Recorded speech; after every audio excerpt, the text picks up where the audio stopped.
வணக்கம். மித்ரா டிவி நேயர்களுக்கு என் அன்பான வணக்கம். அடியேன் அவினாசி ஜோதிலிங்கம், பிரசன்ன ஜோதிட ஆராய்ச்சியாளர், ஸ்ரீ வாராகி ஜோதிடத்திலிருந்து. இந்த நிகழ்ச்சியை தொடர்ந்து பார்த்துக்கிட்டு இருக்கீங்க. நம்ம கொடுக்குற நிகழ்ச்சியெல்லாம் ரொம்ப மகிழ்ச்சியா இருக்கு.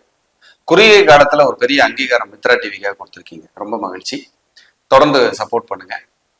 இன்னைக்கு பார்க்க இருக்கிறது ஜூன் மாத ராசி பலன். வித்தியாசமா இந்த மாசம் நம்ம கொடுக்க போறோம். ரொம்ப நல்ல ப்ரொடக்ஷனா இருக்கும் உங்களுக்கு. பாருங்க, இதுல சொல்ல வேண்டிய விஷயம்னா ரிஷப லக்னமும் ரிஷப ராசியும் நீங்க எடுத்துக்கங்க. லக்னத்தையும் எடுத்து ராசியும் எடுத்து நீங்க பாருங்க. இதுல உங்களுடைய சுயஜாதகத்தை கண்டிப்பா தனியா ஆய்வு பண்ணிக்கணும். இது ஒரு 80% நிச்சயமாக உங்களுக்கு பொருந்தி வரும். ஆல்மோஸ்ட் மேக்சிமம் உங்களுக்கு சப்போர்ட் பண்ணும் நான் சொல்ற விஷயங்கள்லாம். இது தொடர்ந்து நீங்க பார்த்துக்கிட்டே வாங்க.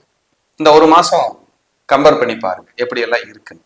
அது கரெக்டா மேக்சிமம் உங்களுக்கு பொருந்தி வர்றதுக்கு வாய்ப்பு. உங்க ராசி ரிஷபம், காலபுருஷ தத்துவத்துக்கு 2வது ராசி. எப்பவுமே பணம் இல்லைன்னா சோர்ந்து போற ராசி ரிஷபம். பொருளாதாரம் ரொம்ப முக்கியம் உங்களுக்கு. நல்ல ஃபுட் இருக்கணும், நல்ல ட்ரெஸ் பண்ணிக்கணும், உங்களை கரெக்டா வச்சுக்கணும், மற்றவங்க உங்களை மதிக்கணும், நம்ம போனா நம்மளை பார்த்து புகழணும். இதெல்லாம் உங்க கூடவே பிறந்தது ரிஷப ராசி. இது மாறாது. பாசத்துக்கு அடிமையான ராசி, உழைக்க தயாராக இருக்கிற ராசி. டெவலப்மெண்ட் மட்டும் எனக்கு நல்லா வேணும் அப்படிங்கிறதுல வெறித்தனமா உழைக்கக்கூடிய ராசி ரிஷபம். உங்க ராசியோ உங்க லக்னமோ, இது ரிஷப ராசிக்கும் லக்னத்துக்கும் நீங்க எடுத்துக்கலாம். உங்க ராசியோ லக்னத்திலேயோ இந்த மாசம் ஜூன் மாசம் குரு அங்கேயே இருக்காரு, சுக்கிரன் இருக்கார், புதன் இருக்கார், சூரியன் இருக்கார். எப்பேற்பட்ட பிளானட்டரி பொசிஷன் பாருங்க உங்களுக்கு அந்த இடத்துல. ரொம்ப நல்ல மாசம் ஜூன். இதுல குரு இருக்கிறது உங்க ராசிக்கும் லக்னத்துக்கும் அவர் அஷ்டமாதிபதி. ஜென்ம குரு. வீண் அலைச்சல் இருக்கும். வருமானத்துக்கு தகுந்த மாதிரி 1 மடங்கு அலைச்சல் அதிகமா இருக்கிற மாதம். உங்களை அலக்கழிக்கும். ஒரு வேளைக்கு 4 தடவை போய் சுத்தினாதான் வேலை நடக்கும். அதே போல பேராசையை தூண்டக்கூடிய காலம். எச்சரிக்கையா இருங்க. ராங் இன்வெஸ்ட்மெண்ட் பண்ணி மாட்டிக்காதீங்க. இது மெயின். உங்க மனைவியோட அல்லது கணவரோட கருத்து வேறுபாடு வராம பாத்துக்குங்க. 2வது குழந்தைக்கு ஹெல்த் இஷ்யூஸ் வராம கவனமா பாத்துக்குங்க. வெளிநாடு, வெளியூர், வெளிமாநிலங்கள் போயிட்டு வர மாதிரியான ஒரு ஆப்ஷன் இருக்கு, போயிட்டு வாங்க, நல்லா இருக்கும். உங்க ராசிநாதன் ராசியிலேயே இருக்கார், சுக்கிரன். இது ரொம்ப விசேஷம். ஒரு மாளவிகா யோகம்னு வச்சுக்கோமே, அங்கேயே உட்கார்ந்துருக்காரு. கூட தனகாரகன் பூர்வ புண்ணியாதிபதி புதன் அங்க இருக்காரு. சுகஸ்தானாதிபதி சூரியன் அங்க இருக்காரு. ஹெல்த் முதல்ல ரிலீஃப் ஆகும், நல்ல ரிலாக்ஸ் கிடைக்கும் ஹெல்த்.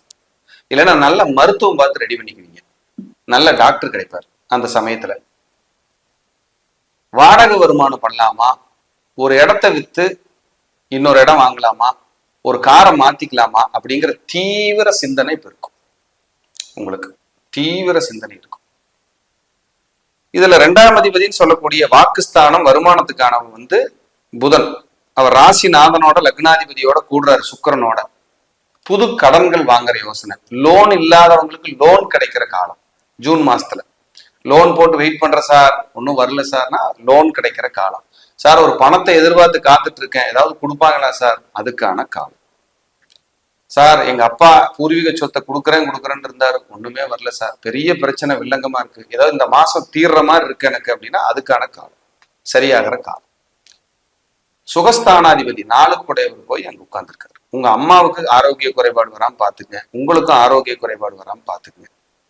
உணவு பழக்க வழக்கத்துல கட் அண்ட் ரைட்டா ஸ்ட்ரிக்டா இருங்க, இல்லைன்னா ஹெல்த் டிஸ்டர்ப் பண்ணும். இந்த ஜூன் மாசம் கவனமா இருக்கணும். கண் செக் பண்றது, தலைமுடி தொந்தரவு ஆகுறது, உதிர்றது, இந்த மாதிரி டிஸ்டர்ப் எல்லாம் வரும்.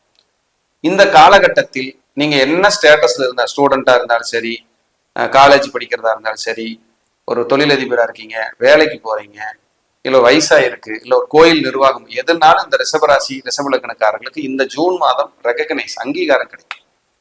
ஏன்னா குரு சூரியன் ஒன்னா இருக்கு. அது ஒரு சிவராஜ யோகம். இது ஒரு பெரிய பலம். அப்ப இது நல்லா இருக்கும்போது பலமா இருக்கு. எங்க போனாலும் மாலை மரியாதை, முதல் மரியாதைகள் இதெல்லாம் கிடைச்சு உங்களுக்கு ஒரு அங்கீகாரம் கிடைக்கிற காலம். நீங்க கஷ்டப்பட்டுக்கிட்டு இருந்த ஒரு விஷயத்த சரி பண்ணி போலாங்கிற ஒரு ஐடியா கிடைக்கும், ஒரு மாற்றத்துக்கான வழி கிடைக்கும். அதுக்கான ஒரு காலமா இது பார்க்கப்படுது. பேசாத உறவுகள் உங்களோடு பேசும், விலகியவர்கள் சேருவார்கள், மனநிறைவு கிடைக்கும் அப்படின்னு ஒரு கணக்கு. அதே போல உங்களுக்கு திடீர் தன பிராப்தம், திடீர் அதிர்ஷ்டம், இதெல்லாம் வரும் ஜூன் மாசத்துல. இதெல்லாம் உங்களுக்கு பலம். இதை நீங்க கன்டினியூ பண்ணிக்கங்க, நல்லா பார்க்கலாம். ஒரு பெரிய கிஃப்ட், பயன்படுத்திக்கங்க.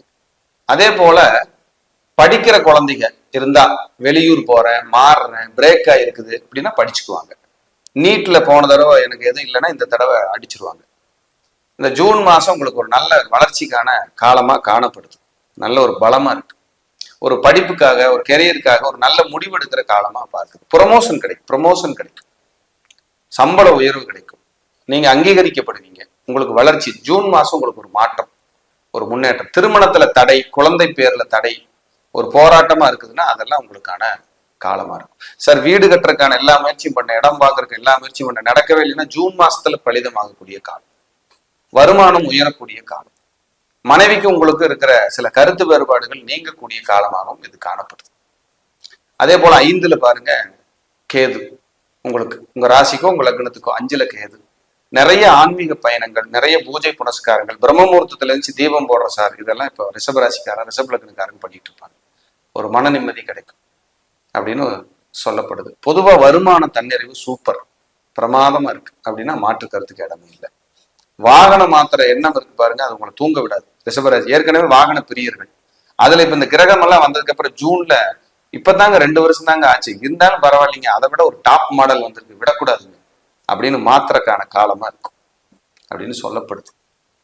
அதே போல 6ஆம் அதிபதி 2ஆம் அதிபதி ஒன்னா இருக்கிறதுனால பேசுற பேச்சில் கவனம். மனைவி கூட கருத்து வேறுபாடுகள் நீங்களே டெவலப் பண்ணிக்க வேண்டாம், ரிலாக்ஸா இருங்க. உணவு பழக்க வழக்கம் மாறும், இதெல்லாம் சொல்லுது. அரசு வேலைக்கு முயற்சி பண்ணிட்டு இருக்கேன், நான் ஏதாவது ட்ரை பண்ணலாம், ஒருத்தர் சந்திக்க போலான்னு இருக்கேன், தாராளமா நீங்க போகலாம், அதுக்கான காலம். 7ஆம் அதிபதி 12 இருப்பதால மனைவிக்கோ கணவருக்கோ உடல் சோர்வு, உடல்நிலையில சில நெருக்கடிகள் எல்லாம் தொந்தரவா இருக்கும். இந்த காலகட்டத்துல கவனமா இருக்கணும். அதே போல உங்களுடைய தந்தையார் அப்படிங்கிறது 9ஆம் இடம், அவர் 10ஆம் இடத்துல நல்லா தான் இருக்கார். ஆனா 4ஆம் இடத்தை பாக்குறதுனால தந்தையாருக்கு விபத்தோ ஹெல்த் இஷ்யூஸோ இந்த மாதிரி டிஸ்டர்போ சர்ஜரியோ வராம இந்த ஜூன்ல கவனிச்சு பாத்துக்குங்க. அதுக்கான ட்ரீட்மெண்ட்டை முன்னெச்சரிக்கையா எடுத்துக்கிறது நல்லது, கவனமா. ஏன்னா விபத்து வர்றதுங்கிறது நம்ம கையில் இல்லை, கவனமா போய் கவனமா வாங்க அப்படின்னு சொல்லுது. 11ஆம் இடத்துல ராகு, ரிஷபத்துக்கு இதுதான் பெரிய பலமே. ராகு 11 இருக்கு, எதையுமே முறியடிக்கக்கூடிய வல்லமையை ராகு கொடுப்பார். கெட்டதெல்லாம் ஓடி போயிடும், வந்தாலும் சரி பண்ணி ஜெயிச்சிருவீங்க. 12ல செவ்வாய், தூங்கும் போது குழப்பம், டென்ஷன், காற்றெல்லாம் படபடன்னு அடிச்சுக்குது சார், ஒரு மாதிரிய பயமா இருக்கு, டென்ஷனா இருக்கு சார், ஏதோ ஒரு மாதிரிய மைனஸா இருக்கு சார் ஃபீல் பண்ணுவீங்க. 12ல இருக்கிற செவ்வாய், அந்த செவ்வாய் பார்க்குற இடம் பாருங்க 3ஆம் இடத்தை பார்க்கும். அவர் 7 கூடையவர், 12ல இருந்து 3ஆம் இடத்தை பார்க்குறாரு. 7னா மனைவி, 12னா விரயம், 3னா ஒரு டாக்குமெண்ட். இப்போ மனைவி பேர்ல ஏதாவது சொத்து இருந்தா விரயம் நடக்கும். மனைவி பேர்ல, மனைவிக்கு சகோதரனோ சகோதரியோ இருந்தா வெளிநாடு போறாங்க, வெளியூர் போறாங்கன்னா அது நடக்கும். நேர 12ஆம் இடத்துல செவ்வாய் இருந்து 6ஆம் இடத்தை பார்ப்பார். 12 6 நைட்டு கொஞ்சம் கண் முழிக்க வைக்கும், தூக்கம் வராது, ஒரு மாதிரி டிஸ்டர்பா இருக்கும் அப்படின்னு. 6ன்னா வேலை, 12ன்னா வெளிநாடு, வெளிநாட்டுக்கு வேலைக்கு நான் ட்ரை பண்ணிட்டு இருக்கிறேன்னா உங்களை போக வைக்கும். இப்போ அதே 7ஆம் இடத்தை பார்ப்பாரு 8ஆம் பார்வையா, மனைவிக்கு அல்லது கணவருக்கு ஹெல்த் டிஸ்டர்ப் சின்னதா இருக்கும், வாக்குவாதங்கள் சின்னதா இருக்கும். இதுல மிடில்ல உங்களுக்கு ஜூன் 12ஆம் தேதி சுக்கிரன் 2ஆம் இடத்துக்கு போயிடுறாரு. ஜூன் 14 2ஆம் இடத்துக்கு புதன் வந்துடுறாரு. ஜூன் 15 2ஆம் இடத்துக்கு சூரியன் வந்துடுறாரு. அப்ப மனை, காரு, வீடு, ஆரோக்கியம் இதெல்லாம் டிஸ்டர்பா இருந்தா ஜூன் 10 12க்கு மேல அப்படியே ரிலாக்ஸ் ஆக ஆரம்பிக்கும், நல்ல ரிலீஃப் கிடைக்கும். ஒரு சொத்து விற்கிறேன் சார், இடம் வாங்குறேன் சார், இடம் விற்கிறேன் சார், கார் வாங்குறேன், கார் விற்கிறேன், ஏதாவது ஒரு நல்ல விஷயங்கள் அது போயிட்டு புதுசா உள்ள உங்களை குதூகலப்படுத்தும், ஏதாவது டூர் போக வைக்கும். எங்காவது ஒரு பக்கம் போயிட்டு வந்தா நல்லா இருக்குமே, டூர் போயிட்டு வந்தா நல்லா இருக்குமேன்னு மனசு சொல்லும். இப்படி எல்லாம் இந்த ரிஷபராசி அன்பர்களுக்கு நல்லா இருக்கு.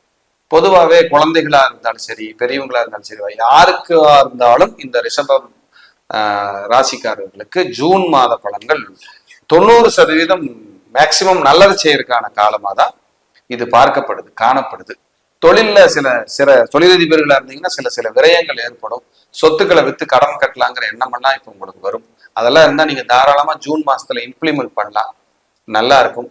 கலைத்துறையில் யாராவது இருந்தீங்கன்னா உங்களுக்கு புகழ், உயர்ந்த வளர்ச்சி, வெற்றி, முன்னேற்றம் எல்லாம் இப்ப கிடைக்கும். புது முயற்சிகள் சக்சஸ் ஆகும்.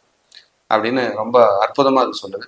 அரசு அதிகாரிகள், அரசாங்கத்துல அரசியல்வாதிகள், அரசியல்ல இருக்கிறவங்க, பொது வாழ்க்கையில் இருக்கிறவங்க, இந்த அன்பர்களுக்கெல்லாம் இந்த ரிஷபராசியில் இருக்கிறவங்களுக்கு ஒரு தனிப்பட்ட முறையில ஒரு செல்வாக்கு கிடைக்கும், ஒரு முன்னேற்றம் கிடைக்கும். பயன்படுத்தினீங்கன்னா வளர்ச்சியை நோக்கி நீங்க பயணிக்கலாம். உங்களுக்கு மகாலட்சுமி வழிபாடு பண்ணிக்கிறதும், சங்கரன் கோயில்ல சங்கரநாராயணர் வழிபாடு பண்றதும், முடிஞ்ச திருப்பதி போயிட்டு வரதும் உங்களுக்கு சகல விதத்திலையும் நன்மை இருக்கும். மீண்டும் ஒரு நல்ல பதிவிலை சந்திக்கிறேன். நன்றி, வணக்கம், வாழ்க வளமுடன்.